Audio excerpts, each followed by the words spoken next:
Hello and welcome to Where is the Church Prison Edition. Now we know that we are in the midst of a pandemic and life has changed so much for so many people, but there are those who are still in need of our help, our support. And we know very well that the church is not a building. So when the building's closed, the church still continues. And so what we really want to do and aim to do with these sessions is highlight some of the needs that are still with us, and hopefully we want to solicit your support. Our aim and our vision is to galvanize people with an interest in mentoring, helping and spiritually reviving those, especially in the area of prison ministries, and to galvanize us to work together in order to support those who are in our spheres of influence. And so today we have a very special guest, Paul Frempong. I had an interview with him, and what he had to share was very amazing. I hope it inspires you and challenges you, and I hope by the end of it, you will, like me, be willing to say, yes, what can I do? Because I am the church. Okay, hello. I'm here with Paul Frempong. I know him in the sense that he's always connected with mentorship and helping young people, specifically those who are in gang-related culture, and really working in this area. One of the most well-known programs that I know that you do, Paul, is called Boys to Men. And so perhaps you can tell us just a little bit about who you are, what you do, what are some of the programs that you run, and then we can just take it from there, really. Cool. Thank you, Pastor. Thank you, Pastor, for allowing me to come on this program. So, yeah, my name is Paul Frempong. I attend the North Wembley SDA Church. Been there 13 years now. But career-wise, I work with young people. We're doing it for the last 18 years. I currently work for Brent Council and the youth offending team, doing work with young offenders and gangs in the Borough of Brent. Been there, this December would be five years. Prior to coming to Brent, I worked in a secondary school in Hackney as the head of year. I was there for about 9.5, 10 years. And yeah, just doing work, group work around people's personal development and personal achievement, doing parenting work. Again, work with the young offenders, working with the local gangs in Hackney. But I've always had a passion for young people from a young age. So I just enjoy what I do. And on a side thing, I also run my own ministry, as you mentioned, Pastor, Boys to Men. Boys to Men, funnily, it started in 2016 through the Youth Federation. So I was part of the Youth Federation team at that time with myself, Shireen Rodney, George from Lee Valley Church. We had Asher McKenzie. And so I came up with the idea to have a men's day for young boys, like Boys to Men's Day, where we'll talk about their different areas of their development. Because at that time, we had a lot of complaints that young boys are leaving church, not finding it relevant. So, that day was very successful. We had Pastor Ray speak, Clarence Jackson, one of my friends, Gwenton, who did work around gangs, and I did the workshop around education. From then, I just formed it into a ministry, and my second project was to do a knife crime tour from 2017 all the way to 2019, where I went around different churches to discuss knife crime to parents and to young people, just educating them about the dangers of following gangs and carrying knives. And that was very successful. And worked with Pastor Fuller for a few years as well on his knife crime strategy. So just had a lot of experience in the church and in the community doing this work with different organizations to address knife crime and gangs. So definitely that comes through pretty loud and clear when you state what you've been doing, there is a general theme there. But perhaps maybe you can share with us a little bit about how you got into this area. What was sort of your passion? What drove you into this as a field? I think for me, it's my upbringing. So I grew up in Hackney, in what I would say from the 1980s all the way to 2002. So I grew up in a council flat in Dalston, and the friends that I grew up with, they were involved in like that lifestyle themselves. So gangs, selling drugs. Luckily, because my parents, they were very strict Adventists, so they were always on to me about going to school, going, to get qualifications and not being too much involved in the streets. But at the same time, funny enough, a lot of my church friends, they were involved in that lifestyle as well. So despite of me going to church, I had a lot of friends. So I grew up in a Ghana church. So the Ghana church was started by my dad in the 80s, with 5 guys in a house where I used to live in Dalston. And it then went on to have more branches around London today and England. But for me, it was like, though I grew up in church, I had my friends from the streets who were living that lifestyle. But for me, though I was with them, I wasn't really necessarily with them. I was like the nerd or the good boy among the bad boys, if that makes sense. So it's like, I'll see them do things, act a certain way, but I wouldn't do those things. I would sit there or stand there and watch. And as I got older, I realized, a lot of them started to go into prison. And my thing was like, what can I do to help the new generation that was coming up? And so I thought, let me kind of try break the cycle by offering my service in terms of like mentoring. So I started doing mentoring in the Ghana church when I was about 21. And I enjoyed it, man. Just working with some of the young boys who were like 13, 14 at that time, who were kind of involved again in that same lifestyle, even though they were going to church. So I would mentor them, bring them to my house and just kind of chat with them. But at the same time, I was also working in a local youth club in Hackney, where, again, working with the local gangs, young people involved in, offending. And yeah, just through that passion of knowing that, as a young black man who's kind of been able to though I grew up around that, I was able to get my degree, get my master's, but at the same time, it's like, I wanted to give back and say, you know what, guys, man, you don't have to follow the kind of stereotype. Because when I was younger, somebody from Hackney, they were like, what? Are you a gang member? Are you this? And it's kind of like stereotype. But I was like, no, okay, I'm Hackney. But at the same time, I've been able to kind of live a different pathway from what you see on TV or what you see in the newspaper. So for me, that's where the passion came from, my own upbringing, grew up in a gang-affected area, such as Hackney. Yeah, that's pretty interesting, because from what I'm hearing you saying, where you grew up, especially on a council estate, you're surrounded by this culture. This gang culture. You kind of hinted that you may have assumed it may not have been there in church, but you kind of found that it was there in church. And the turning point for you then seems to be that a lot of or people that you knew, maybe your friends perhaps, started to go into prison. I wonder, as a young person growing up then, how did that actually feel? Because a lot of these people, I don't know how close they must have been to you, but there certainly would be people that you're cognizant of, that you're aware of.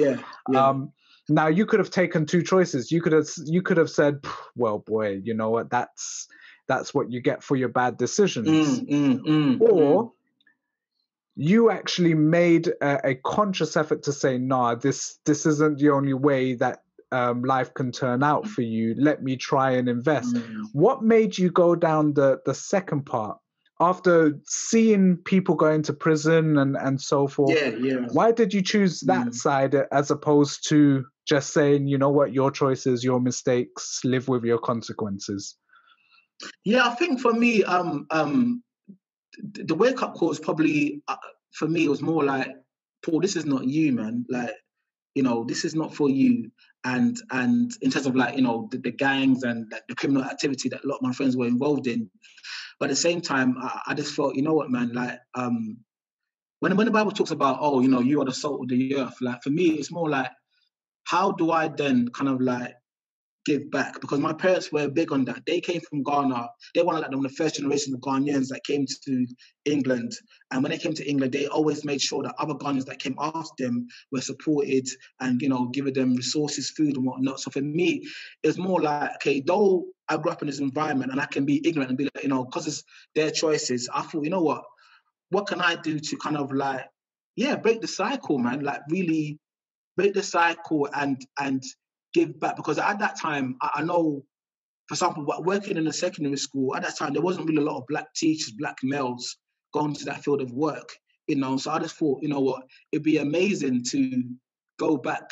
So the school that I worked in for 9 years was in Hackney, in my local area that I grew up in. So for me, it was amazing. When I saw the job opportunity, I thought, why not go back there and kind of like give wisdom and knowledge and show the kids kind of like the dangers of this lifestyle, but at the same time also show them the alternative pathway that you can still be cool and get a degree. So for me, that was a thing, like giving them a different narrative rather than, I could have said to myself, forget this. I don't need to go back there. I can be, follow another career where I don't have to deal with that and have my own life. But I think when you know your calling, and I think at a young age, I kind of knew my calling was to work and inspire and help people. So I just felt like convicted to follow that calling and to do what I do now. Yeah, that's really amazing. So you've kind of grounded in this idea that it's not just about you, but it's making sure that those who come after you can have that same experience and recognize, cool is not just a gang lifestyle. You could be cool and do different things. Absolutely. So you're working in this area. What would you say then is perhaps the biggest challenge that you're facing today in terms of making a difference? What do you find is the major obstacle, barrier, whatever you want to call it?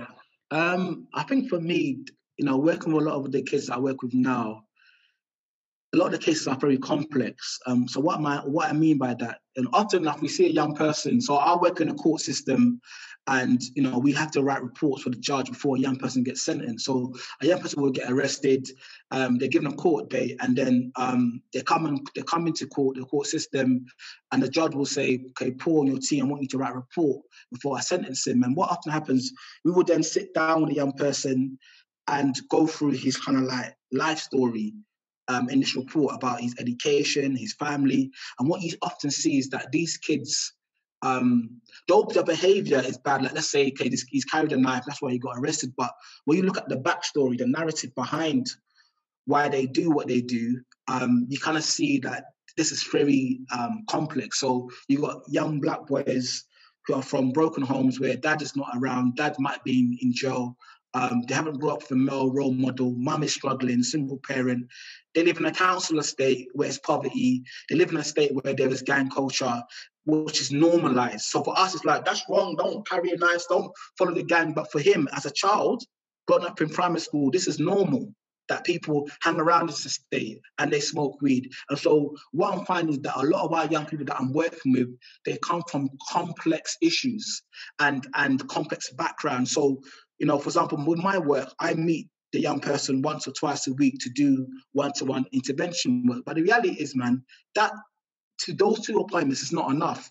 They go back to that world. So they come to the Civic Centre. The Civic Centre of Wembley is it's our council centre, which is very posh, next to Wembley Stadium. So they come and they have an intervention with myself, but then they go back to the area, i.e. the Halsdens, where, Halsden is one of the most dominant areas of where there's gangs and drug dealing going on. And they live with that reality. And so often it's like the intervention that we give to them, it's not enough to cover all the complex issues. I mean, though we work with different agencies to address housing or education, but I'm seeing that a lot of these issues, a lot are, like, for example, trauma. That'd be a great example. A lot of these kids have gone through trauma. So going back to that point about not having a father or being sexually abused, emotionally abused, physically abused. So you can see that these kids, because of these issues, underlying issues that they've gone through their childhood, it makes it very difficult to work with them. Another thing that for me that's quite challenging is that it seems like when it comes to knife crime, for example, a lot of our kids are living in fear or don't have any fear at all. So those that the ones that don't have no fear, for example, like carrying a knife to them is like normal. It's like picking up your school bag and you're going to school. There's no fear. Like they take their knives to school, take it to when they see their friend. They will take it when they go to parties. And it's like back in the day when we used to go parties, like no one would ever think about carrying knives, like going to see a girl, get a girl's number. Now the boys of today carry weapons as like it's just normal now, and people are living in fear where parents now are scared to let their kids go to the local park or go to the shop because they're scared that their child might get stabbed or robbed. So I think just the fear among our young people and just how they think, it definitely makes it difficult to work with a generation that has not only has complex needs but also has the way they think is just different. Like their moral grounding just totally different. So it's very hard to get through into them because in their minds, like they're very entrenched at age 13. And it's like, you're only 30, but yet you have these views that you have about gangs and knives. It's like, wow, what have you been exposed to make you feel that way or see life in such a way? But it's like, again, maybe it's that background and things being normalized that has allowed them to think that this is okay. Yeah, and as you're talking there, I'm just wondering, the whole situation that we're in at the moment with COVID, essentially means that we are now isolated back into those environments. We may be, shut up in a place where we're experiencing abuse, both physical and domestic. You're in a position where the absent fathers, that issue is compounded again. I wonder, in your work, have you seen what impact COVID has actually made in terms of how the culture has impacted gang life or how these boys respond to it? Mainly boys anyway, yeah. Not really. I think, to be honest, I think with the gangs, since COVID, they've become more sophisticated in terms of like how, because a lot of the gangs, for example, are involved in a thing called, I'm not sure you heard about this, called county lines. So county lines is a thing where young people and adults, I should say as well, are drug dealing outside of London. So they're called the county lines, but they're trafficking young people in cars in London to these county lines, i.e. Reading or Essex, to sell drugs in drug houses. But because of offending and the arrests, it's still the same. Like nothing has really changed. To my knowledge, working in Brent, like a lot of the kids are still doing what they're doing. And I'll say the first 2 months of COVID, when we had strict restrictions, we didn't hear too much because young people weren't allowed at the house. So a lot of times when I would call a young person, I'm at home, I'm not doing much, they're not really outside too much. But I think when they were lifted from, was it May? Like maybe early May, beginning May, the kids were kind of got back to that normal lifestyle. And we've seen a surge of young kids now carrying weapons, getting arrested for cannabis. So May, things have gone back to normal, I would say, to be honest. Wow. So the problem is there, and basically it sounds like what you're saying, intensive support is needed, and of course government programs and so forth, they don't have the funding, the human resources to try and do that.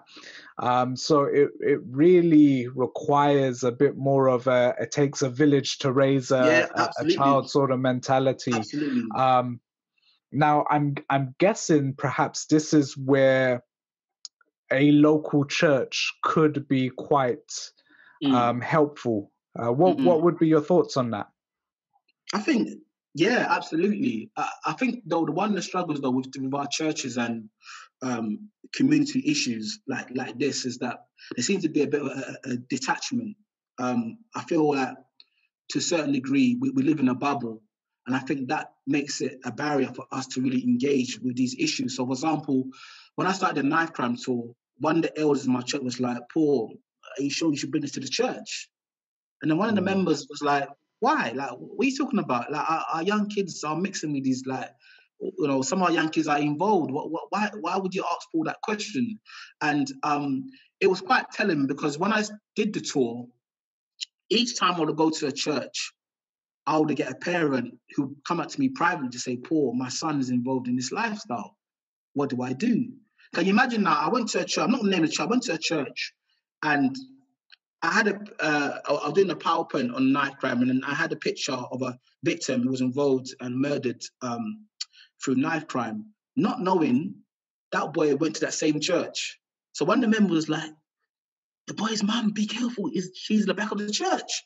And I was like, so I was in it with Mark Prince, and I was like, what? And then the mum then stood up. I said, can I have the mic, please? And I thought, oh gosh, she might, have a go at me. Then she said, Paul, that's my son.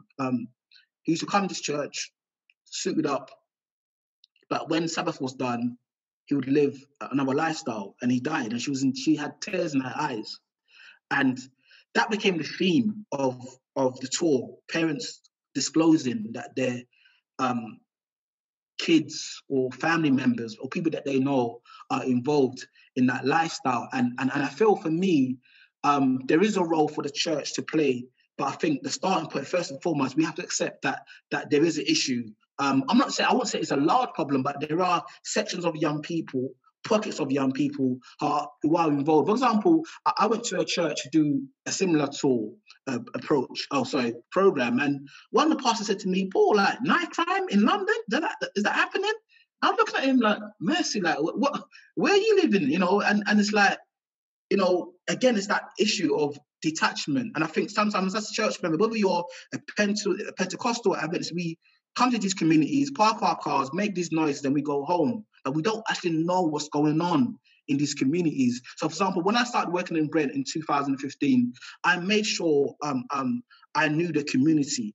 I made sure I knew the barbershop. I made sure I knew the Caribbean shop. I made sure I knew all the hotspots so I can understand the trends and the movements of this community. So I know how best to deliver what interventions and what approach we best use in this community. And I think a lot of times the church, we have a lot of ideas, but we don't, because we're not among them, we do not know the needs that they actually need. And I think that's where the issue is. And so I think that the churches definitely have a role to play in terms of like partnership, because there are a lot of organizations that do this work, whether it be the police, social service, or mentoring charities. But it's about us going out there, going to the local councils and saying, guys, like, we are church. We want to offer us something, whether it be through the men's ministry, setting up mentoring for the kids in school that are challenging, or the kids in the youth club that are challenging. It's about having that kind of partnership. But we have to try to do more to understand, or be among them, I should say, to understand their needs. Then we can then plan a strategy based on what they've told us. Paul, you said a lot there. Let me try and process some of this information. So the detachment that you're talking about, based on some of the statements that you made, there seems to be two things come to my mind. Basically, there's an ignorance. Maybe it's willful, maybe it's not. Yeah. But that kind of shows us it's a problem over there, and this is not a problem inside here. That's actually compounded because you mentioned the whole idea of coming privately, which seems to suggest to me that this is not an issue that's easy to speak about within churches. So the parents who may be struggling, the kids who may be feeling the pressure to go in the county lines or whatever it may be, the church is not going to know about it because it's not a place where you talk. We're not comfortable about speaking about it. Mercy, yeah. So based on that then, based on what you're saying, there is massive potential for the church to do great good, which they need to do, because one, this issue is inside the church, not just outside the church.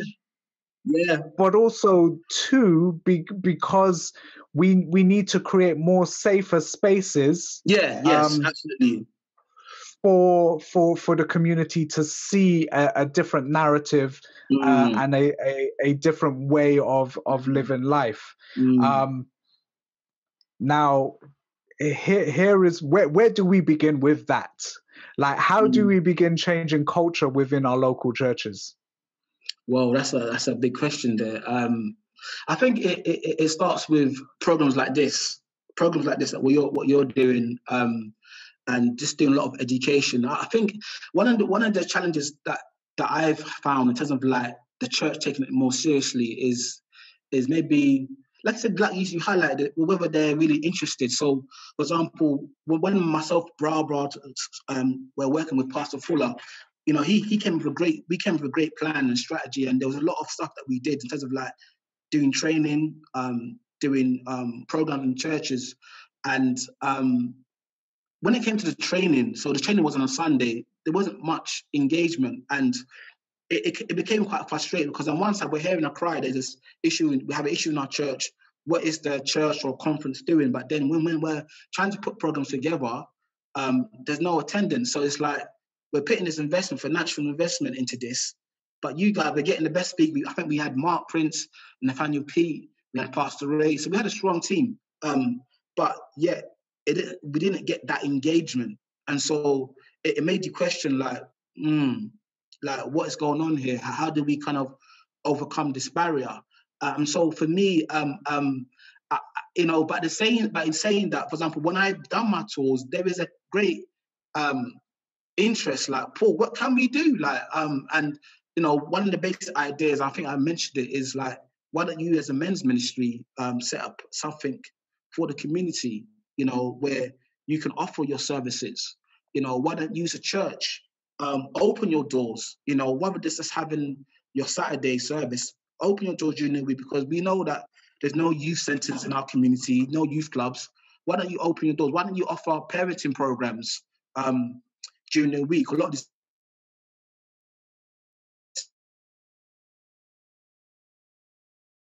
parents, you know, we have a lot of professionals in our churches, and one of the things that I've tried to model to the boys and men is get a list of professionals that I work with who can do workshops in our local churches and the communities around everything holistic. So whether you want to get involved in, you want to set up your own business, I've got guys who do that, and they can do workshop with kids, whether it be a workshop around sex, peer pressure, drugs, career goals, manhood, womanhood. I've got a list of speakers. If I can't do it, then I'll get the team to come in and come to that church to speak about that holistic topic that the young person may find an interest in, or the church or the youth in that church. But I feel that there's definitely room for us to work on this area. But I think we just got to keep going. We just got to keep, like I said, the program you're doing now, we have to keep pushing that awareness. But for what I'm seeing, even recently, I spoke at Ilford Lane Church with Clarence Jackson. He had a men's day, and there was such an interest, like, what can we do more? And, you know, the church can do more. But I think as well, it's not about putting blame to leaders. One advice I said to them, guys, you all have a role to play. I keep getting this, the conference, the pastors, and that's cool. I mean, you know, I don't want to get into all of that, but my thing is, like, you are the light of the world. You are the soul. Stop putting the blame. You can help your next door neighbor's son who's on that bad, narrow path and he's 11 years old. Why don't you try and help him, you know, because it's not always about a big project. It could just be the fact that, you know, once a week you give advice to that young person, or, you know, you make you make food for someone who's homeless in the area, or, you know, there's something simple as that. But I think the key thing is that we all have a role to play. Yes, the corporate church can do great stuff, but individually as well, we all have a role to play to try and address the social issues in our communities. Yeah, I couldn't agree with you more. I think we can definitely keep that momentum going.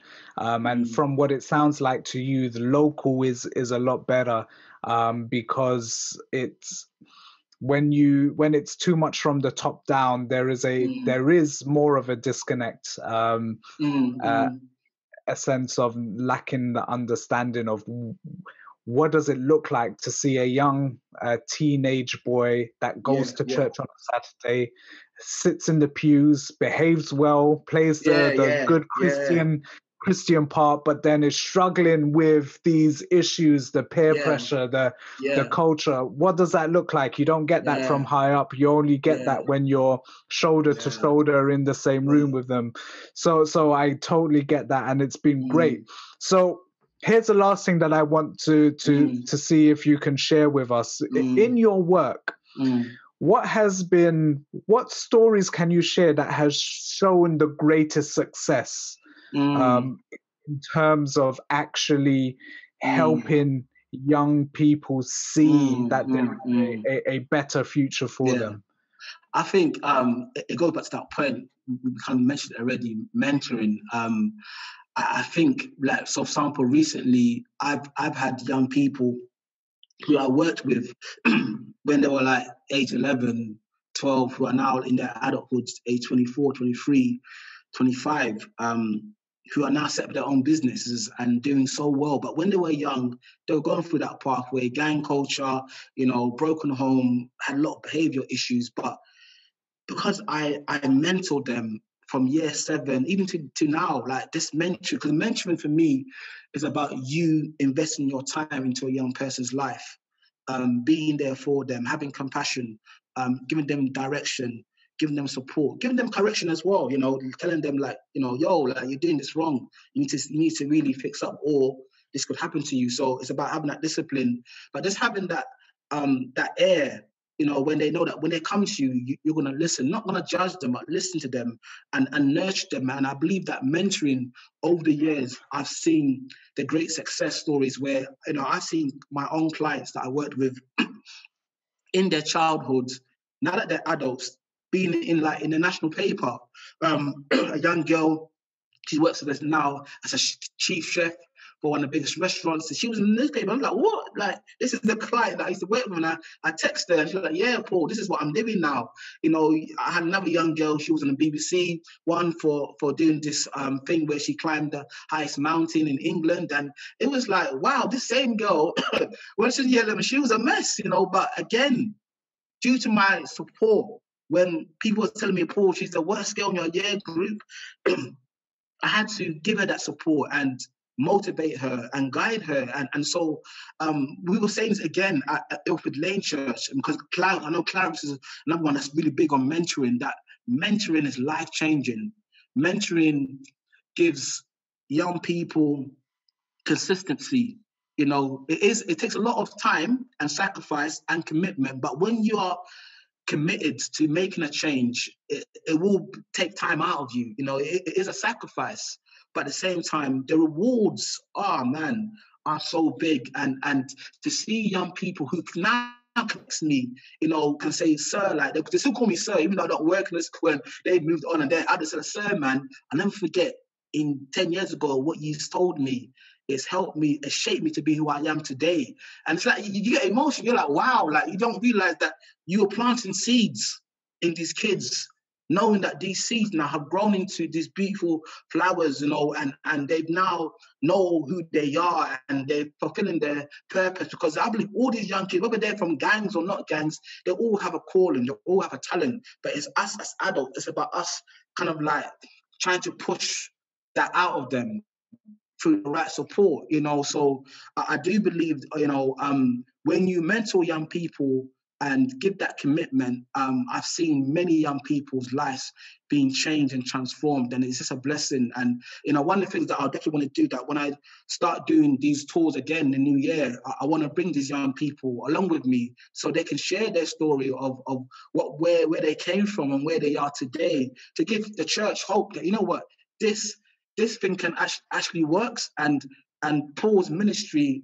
is an example of what that looks like practically, of mentoring a young person, and now they're adults. So yeah, I definitely have seen great success stories over the last few years of young people who have transformed their lives.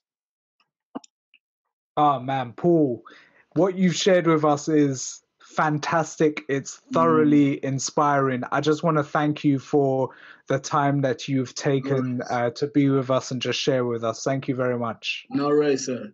No worries.